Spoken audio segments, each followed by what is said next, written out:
मनवा के पाप धोवे के लागिन क्रूस, दुनिया तेरे उद्धार करके लागिन क्रूस।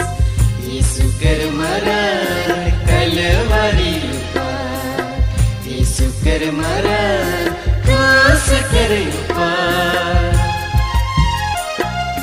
मनवा के पाप धोवे के लागिन क्रूस,